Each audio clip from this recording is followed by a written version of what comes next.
So with that, it's a great pleasure to introduce our first speaker, Dr. Min-Fang Kuo, who is coming to us from Germany and is really one of the world leaders in using transcranial direct current stimulation and really working on the motor cortex as a model and looking at different parameters. And I think I'm excited to have you here. Thank you so much for being here, and I'll turn it over to you.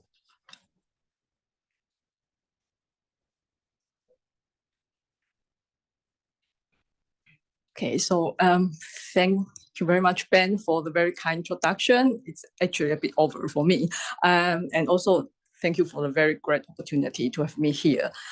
So I'm going to talk about the modulation of TDCS effect from the perspective of aging. And second.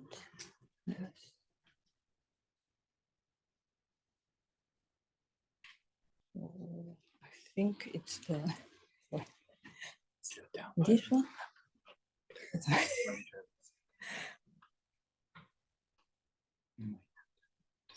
Okay, I just used it. It's okay. Okay, so first I start with slides, just briefly mentioning that our brain is dealing with all sorts of stimuli from external world, and we process it into different behavioral output. And we know that neuroplasticity is a critical component for this process. And basically, neuroplasticity can be defined as the enduring functional or structural alteration of the strength of between synaptic connections, which is caused by environmental stimuli. And we are able to look deeper into this process via different kind of neuroimaging techniques like functional MRI, EEG, and also non-invasive brain stimulation. Especially, I have an example here of TMS, like transcranial magnetic stimulation. It can help to map the change of excitability in motor cortex. And more than that, LIPS can also directly modulate the process here. So it helps us to understand better the neurophysiological mechanisms underlying behavior. And here is the overview of the most applied NIPS techniques. So I try to classify them according to their functions. So here we have like single pass TMS, which in principle give a Schupa threshold stimuli and trigger activity in motor neuron in this case. And I also like to mention that in most of our neurophysiological studies, we apply single pass TDCS triggered motor evoked potential as the outcome. So it's a measurement for the change of cortical excitability. And then we have a second category here, which in principle induce neuroplasticity. So we have, for example, repetitive TMS and also pair associative stimulation, which is the specific plasticity induction protocol combining peripheral stimulation and central cortical stimulation with TMS. And we also have TDCS here. On the other hand, we have another category, for example, like with text or randomized stimulation, which modulate the oscillatory activity in our brain. So Michael is going to cover more in this topic in his presentation. And in my presentation, I will basically focus on transcranial direct current stimulation. So TDCS generates a subthreshold electric field. And basically under the anode, we will see that it sort of shift the membrane potential of the neurons underneath towards the threshold for action potential. So in this case, it increased the possibility for neuron to fire and it generates more activity. On the other hand, for cathodal stimulation, so under the cathode, that's an opposite pattern of action. Here, the stimulation basically shifts the membrane potential towards more hyperpolarization. And in this case, it reduces the activity of neural network. So here, in humans, it's already shown that a very brief, short 4-second stimulation, you can see an increase of cortical excitability in motor cortex during another stimulation and a decrease in cortical excitability with cathodal stimulation. And it was also tested with different positions of electrode montage. And it was found that it turned out to be more effective with active electrode or the target electrode placed over the primary motor cortex, and then the return electrode placed at contralateral overhead. So this shows that not only brief short stimulation, like when we extend the stimulation duration a bit longer, like up to around 10 minutes, we could get also a long-lasting after effect. So here you can see that up to 10 minutes, another stimulation, we can have the after effect, the neuroplasticity, lasted up to 2 hours after stimulation. And similarly, we can also observe the same pattern of result with cathodal TDCS. And this kind of plasticity actually looks very like the long-term potentiation, LTP, and long-term depression, LTD, in synaptic plasticity. So talking about synaptic plasticity, I just mentioned a little bit about the mechanism. So basically, it comes from a persistent activity at presynaptic neuron here, and this activity triggers the release of glutamate. Then this glutamate bind into an NMDA receptor, and then those NMDA receptors were activated, which allowed the influx of calcium here. And then it's the dynamic of this calcium concentration determines the direction of neuroplasticity. But here I would like to focus on NMDA receptor. As you can see, it plays a critical role in the whole process of plasticity induction. So now the question is how TDCS-induced plasticity is, does it have the same mechanisms or similar mechanisms as synaptic plasticity? So this was tested in one of the earlier pharmacology studies. Michael did that. So first, he used a dextromethorphan, which is an NMDA receptor antagonist. So it blocked NMDA receptors.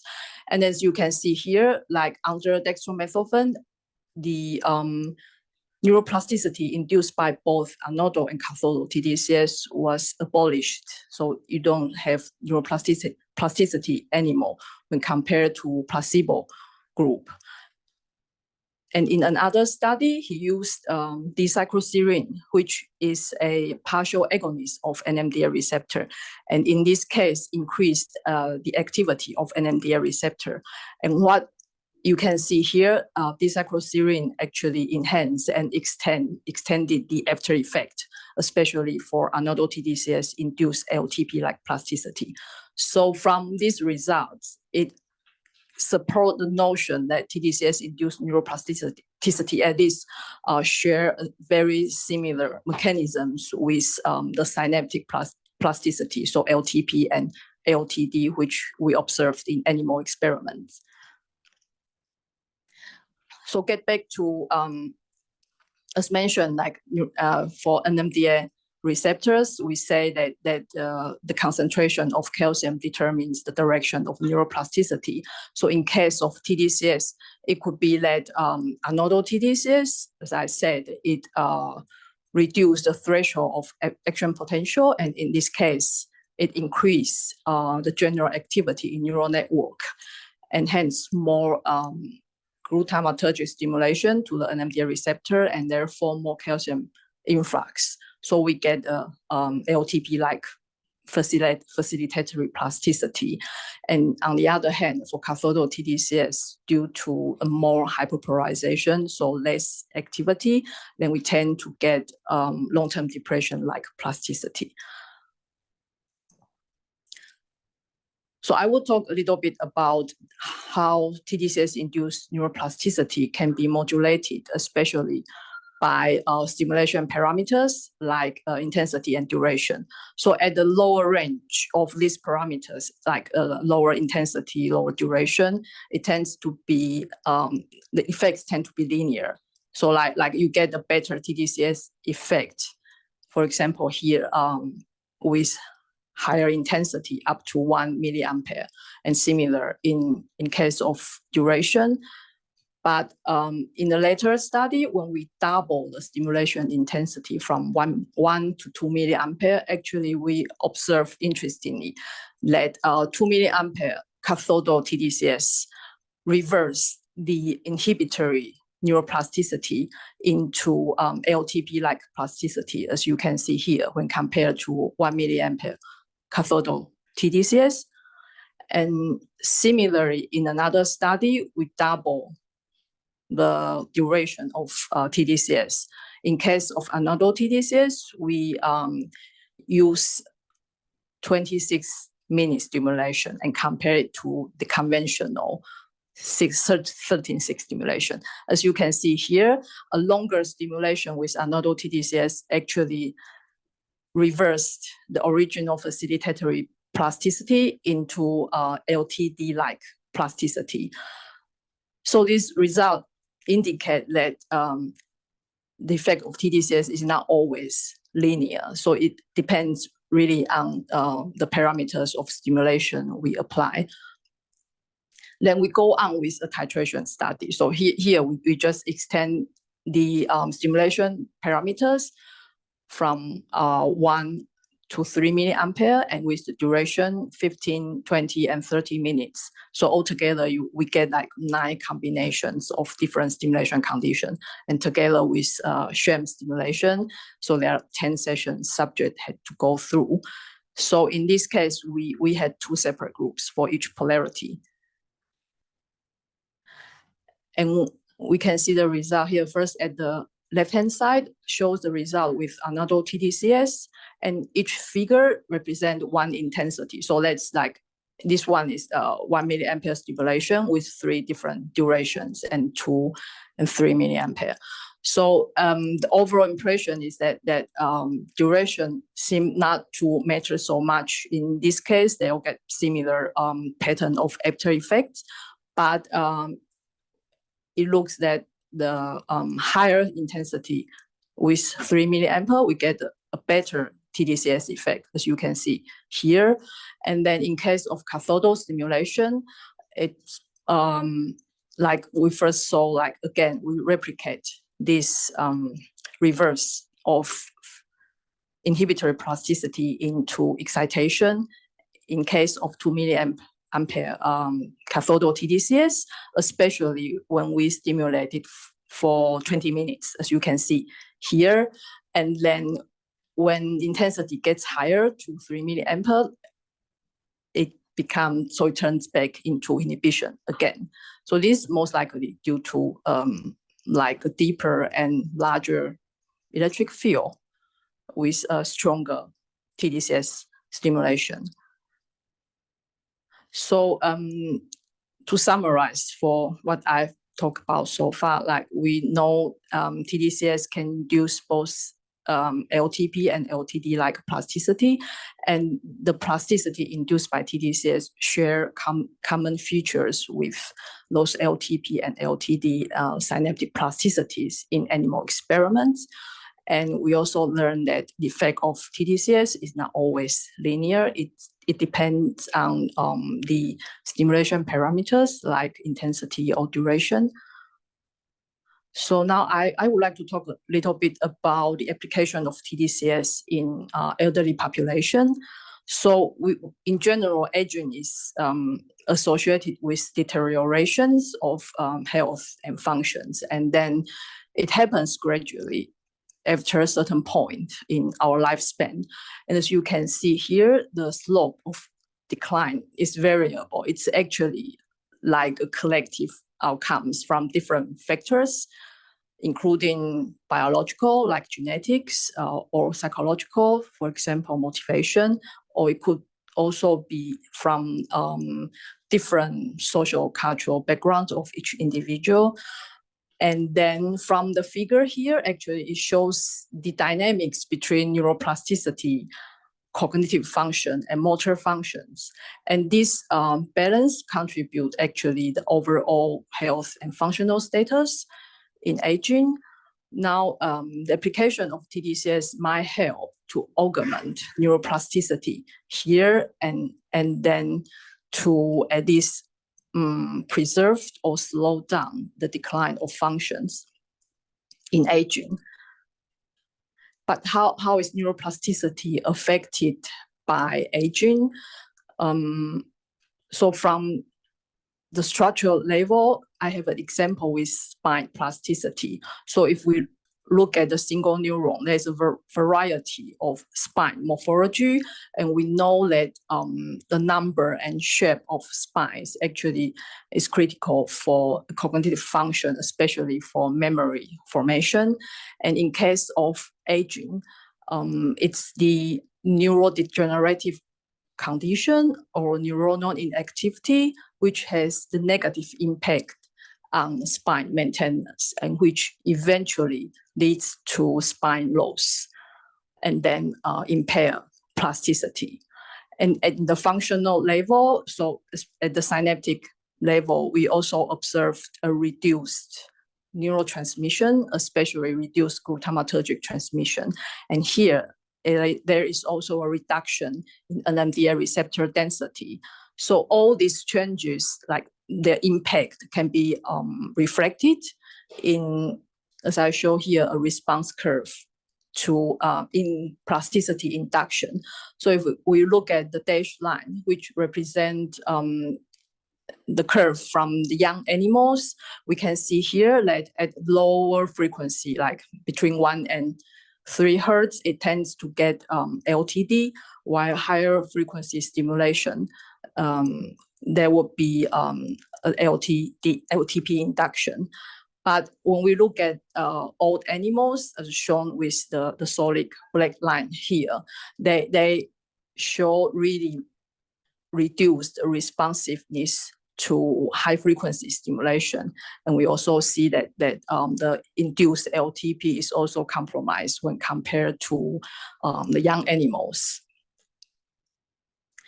And in humans, there are also a lot of studies for the alteration of neuroplasticity in elderly, also using TDCS and in aging research. For example, for theta burst stimulation, which is a form of rTMS, and it generates also long-lasting plasticity. And here we can see in this study, they show the duration of after effect following theta burst stimulation decreases with age. And similar for pair-associative stimulation. So if you still remember, it's a special kind of plasticity induction protocol. So here in this experiment, they have several other conditions, but we only need to look at the PAS only condition here. That's the line with black dot. And they also have 3 different age groups: young, middle age, and old. And as you can see here, the PAS-induced plasticity is abolished in old group when compared to middle age and young group. So there is also one study using TDCS. Here, they apply another TDCS, so 1 milliampere another TDCS in both young and old groups. And they also show that there's a reduced LTP-like plasticity in old age, as shown in gray bars when compared to the young cohort. We did an experiment too, but here we explore both polarities, so both anodal and cathodal stimulation. And in addition to young and old group, we also recruit an extra group, which is, we call it pre-elderly group. So they are subject in higher age, but still before the age of retirement. In this case, they are still working and should be more active compared to the retired people. And here we apply a conventional TDCS protocol. So with 1 milliampere, 15 minutes in the 3 groups. And as you can see here, the left-hand side, that's the result from another stimulation. So again, we observe this abolishment of LTP-like plasticity in the elderly group. But for pre-elderly, we see a diminished plasticity, but then partially preserved when compared to OH. And then, yeah, so that's the age difference in terms of LTP like plasticity induced by another TDCS between different ages. And then if in terms of cathodic stimulation, we see like it's mostly the same between different ages. So we continue with the titration studies of TDCS parameters with elderly group. So it's similar to what we have done with young subjects. And here again, we test in two different aging groups, one pre-elderly and one elderly groups. So first I show the result from another stimulation. So the left side here represent the result from pre-elderly. The right part is the result of elderly group. So the overall impression is that there is no, in this study, we didn't see a clear difference between the age groups. But we see like in both age groups, there is a better stimulation, TDCS effect when a higher intensity, like 3 milliampere is applied, as you can see here. And also when 3 milliampere, another TDCS was applied longer than 20 minutes, we also get a consolidated, a longer lasting after effect, which still presents hours after intervention. In case of cathodic stimulation, we can see in pre-elderly group, like again, the conversion of the flip effect or with 2 milliampere cathodic TDCS, as we observed in young subject, it preserved in pre-elderly group. So we see here like 2 milliampere, 20-minute stimulation, again, reverse the inhibition into excitatory plasticity. So you can still see the non-linearity here in the pre-elderly group. But then you see in elderly group, we don't see this conversion anymore. So they show constantly inhibition across all stimulation intensity. So we first learned that for elderly, there's a reduced LTP-like plasticity. But for LTD-like plasticity following cathodic TDCS is largely preserved when compared to young subjects. And then for the titration study, we see that higher stimulation intensity in case of another TDCS with a 3 milliampere revealed a trend-wise better neuroplasticity. And we also see here like longer stimulation with 3 milliampere can even generate a longer lasting after effects. In terms of cathodic TDCS, we also observe that the non-linearity is no longer present in the elderly group. Okay, so what's the functional relevance? So we've been talking about plasticity in motor cortex. So how about like applying TDCS? Can they improve, for example, functions like motor learning? So we did studies in both young and old group, and we applied a motor task, which is here is the manual tracking task. So where like the subject is supposed to rotate the two dials separately in both hands to follow the position of the dot on the monitor. And here we apply conventional TDCS 1 milliampere for 20 minutes during the task and over the right primary motor cortex. So what you can see here, the result of the tracking task performance that, so here the orange color represent old group, blue color for young group, and then dashed line shows the result from sham stimulation, while solid line is real stimulation. So you can see like in case of sham stimulation, there's already worse performance in all group compared to the young subjects. But after active TDCS stimulation, we see that in all group, there's a significant improvement of performance, so across different conditions. And regarding the LPFC, since it's considered a really critical area for most of the cognitive function, it has also been extensively studied, especially with TDCS in age population to see whether they can improve also cognitive function. And here I have one example, like with where they apply another TDCS and combine TDCS with a cognitive training.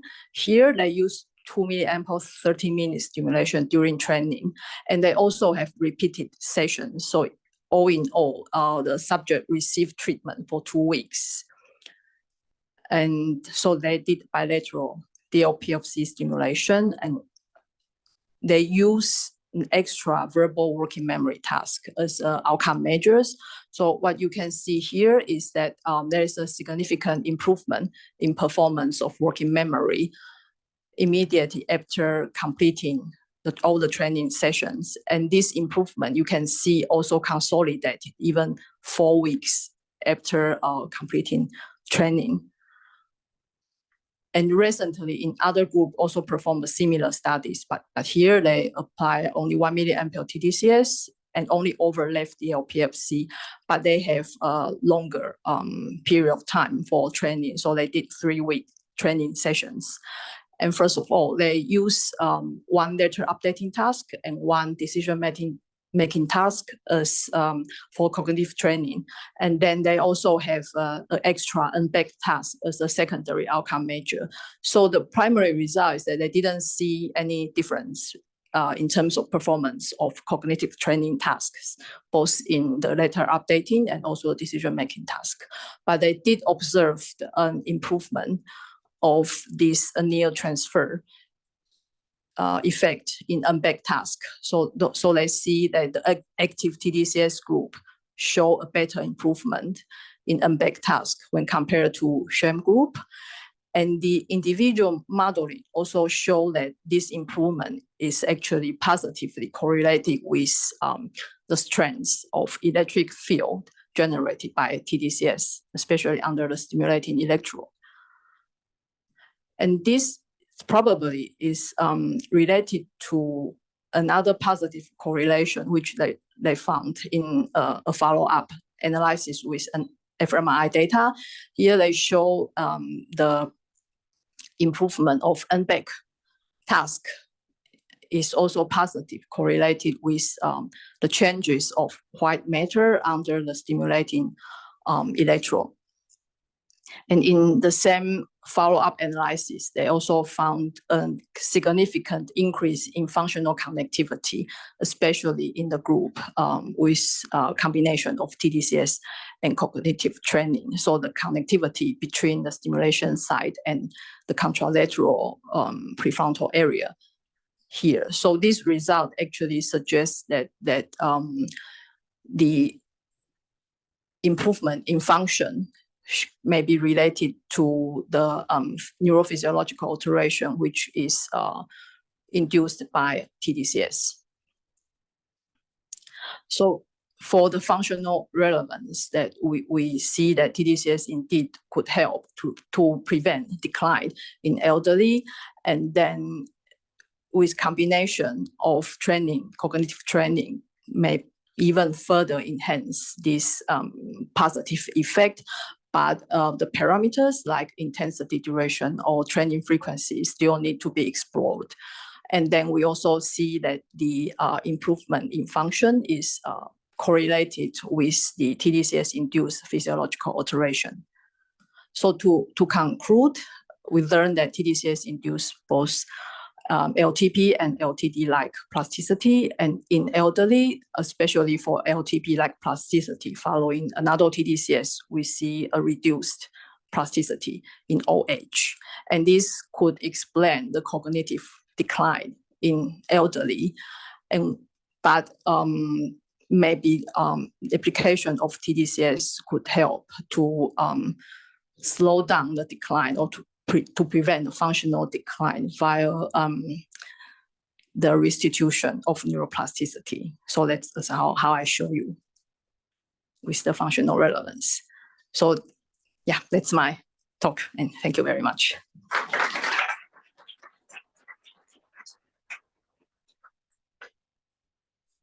Okay, questions? Do we have an extra Roman point if there are? Just one, so we're gonna have a runner. So Okay, great. Any questions?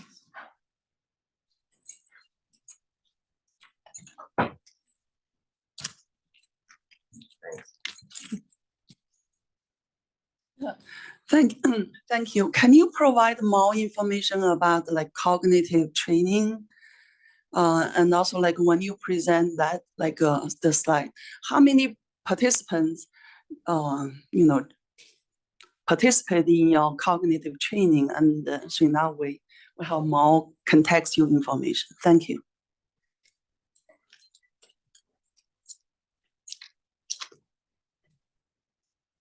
So for the first study, I show here they have 2 groups and 20 subjects in each group. And they use a cognitive training battery. So I think I didn't know details like what kind of task they have, but it's a standardized training battery as a cognitive task. But in this study, they didn't test the performance of the training task. They only tested the secondary outcome measure with the verbal working memory task. They also have an extra digital forward task. So I didn't.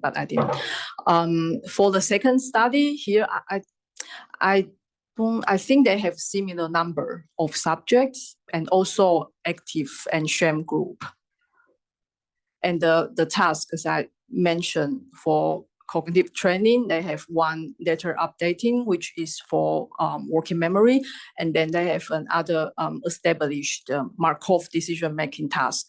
So for both training tasks, they apply to combine with TDCS.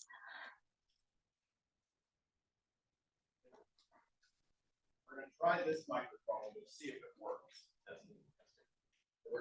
It is not working, but yell your question, and maybe if you could repeat the question just so that folks online could hear it, and that way you don't have to run. So maybe just yell.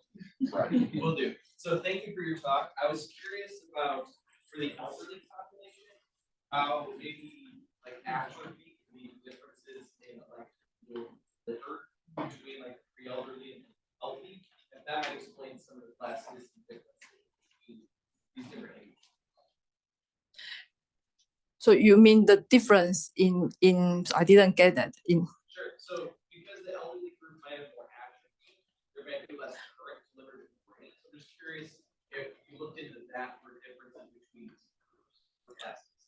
So if you remember, I show also the question is whether the atrophy in elderly also contribute to the difference we observe in terms of TDCS effect. So if you remember, I showed this titration experiment in elderly and pre-elderly, and we see that the non-linearity. So as we observe in pre-elderly and young subjects, we no longer observe it in elderly group, and this is indeed possibly due to the anatomical reason. So the brain atrophy, which we observed in the aging population.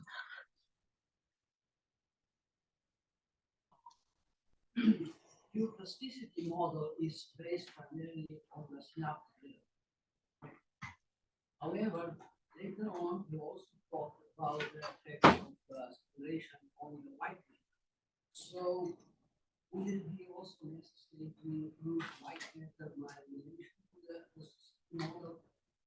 Because, when we talk about elderly, one of the major issues is slowing of the process. So the question is about that. I mentioned first the mechanism of synaptic plasticity, but actually, as I show later, it seems that white matter is also involved in the plastic changes, right, by TDCS. So this is very true. So I would say the plasticity we observe with non-invasive brain stimulation won't be solely due to synaptic plasticity. So it should be contributed by also many other factors. And indeed, like for the modeling, when people try to model the effect of neuroplasticity, they not only consider like the gray matter, the synapses, they also consider the white matters. So there are it's combination of many factors, which, yeah. Any other questions? Got time for maybe one more?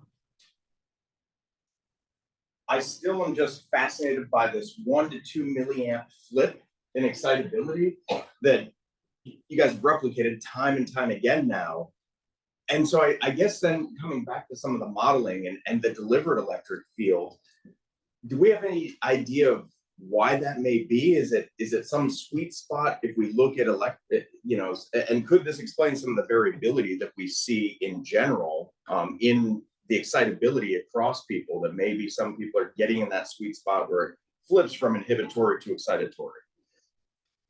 Okay, so I repeat the question. It's that the conversion we observe with especially 2 milliampere cathodal TDCS, what should be the mechanisms behind it, and then whether it's possible to figure out this the critical point for this flippering. So I didn't say much about the mechanisms. We speculated. First of all, like we think it could be a calcium overflow. As you might remember, like the figure I show, there's a zone of LTD and the zone of LTP regarding different calcium concentrations. So it could be that under cathodal stimulation with conventional protocol, we get LTD, right, because the calcium concentration fall in the LTD zone. But when we stimulate stronger with higher intensity, this may push the concentration of calcium a bit further and larger, which they become to be in the LTP zone. And in this case, we get LTP, right? And there are also other possibilities, but I would say if you think about when you apply stimulation, the electric field doesn't influence only corticospinal neurons, because there are also numerous interneurons in the cortex,